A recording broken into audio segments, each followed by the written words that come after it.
Hey everybody, Alex Kazor, SteelersDepot.com, back with a bit of Pittsburgh Steelers breaking news. The Steelers have announced they have moved on from three coaches, headlined by offensive coordinator Randy Fichtner, also offensive line coach Sean Surratt, and DB's coach Tom Bradley. The team is not renewing their contract slash parting ways. Fancy way to say they will not be back in 2021. Lots to recap in this one. We'll do so quickly in today's video.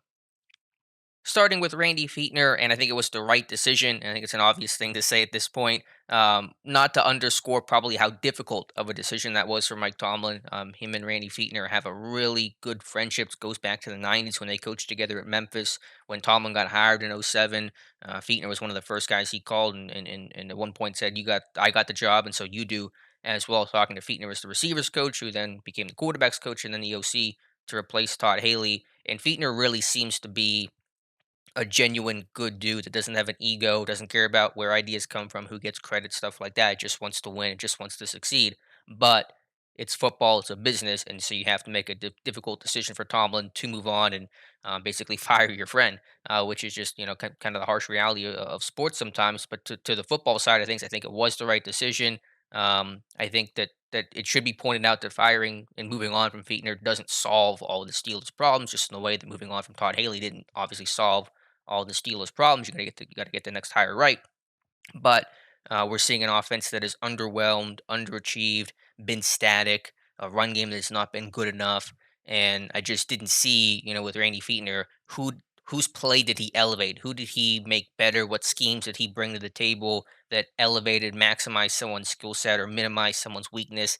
I just didn't see that, and that's generally my bar when it comes to coaching. How I evaluate is, can you make someone better? If there was another average OC in there, nameless gray face to steal a Tomlin term, would someone's play be worse or minimized, or a strength not maximized? And I just didn't see that really with anybody on the Pittsburgh Steelers offense. And again, I think if you look at some of the stuff that is most reflective of coaching, the slow starts, the last 2 years, one touchdown in opening drive possessions. That's about opening game script, the stuff that every coach game plans for. And it was really underwhelming results. Not that that's all on Fichtner. There were obviously execution issues in that as well. But you just have a big sample size of 2 seasons of one touchdown to start games, the first quarter play, the last 10 games of 2020, scoring one offensive touchdown is just unacceptable. And then obviously you get the doors blown off you against Cleveland, and you just didn't feel like you were ready or prepared or had a good plan. And again, some of that's execution. Obviously, Pouncey bad snap. That's not on Randy Fichtner, but just the overall totality of it was underwhelming to say the least. So we'll see if they go in house in that Canada. If they go out of house, I don't know what direction. I think conventionally you would say you just promote with from within, the way they did from Haley to Fichtner, not changing the playbook, not having a new face and voice too much. Obviously, Ben's relationship with Randy was pretty important to them. So we'll see how Ben reacts to it. But I think this was the right decision.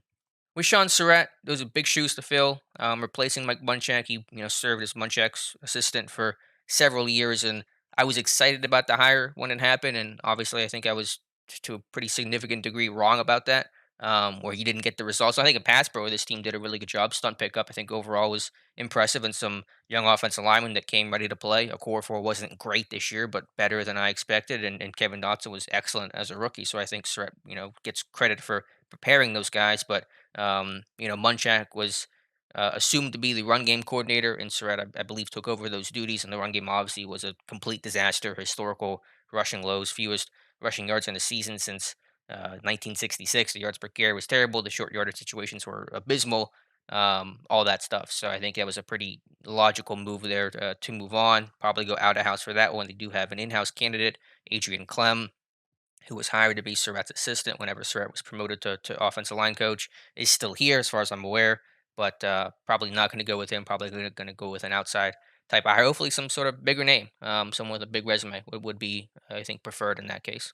And then Tom Bradley, a DB's coach, and he still held the title of DB's coach. But since they hired Terrell Austin, it was pretty clear that Austin was running the show with the DBs. You could just watch him at training camp and the way they practiced, and Bradley had a role, but Austin was the driver. So I'm not surprised about that at all. Keith Butler, by the way, reportedly according to ESPN's Jeremy Fowler, in year-to-year talks to come back on some sort of short-term deal. So Butler probably going to return. Wasn't announced in terms of the parting of the ways, so probably means Butler's going to return. So I wouldn't expect Austin to be promoted to DC. but he'll probably just continue that role as DB's coach. And so with Tom Bradley, I just didn't feel like he was really having a significant role anymore with the team. So that is the big news of the day. Let me know your thoughts on the non-renewals of Fichtner, Surratt, and Tom Bradley. As always, thank you guys so much for listening, and we'll talk to you soon.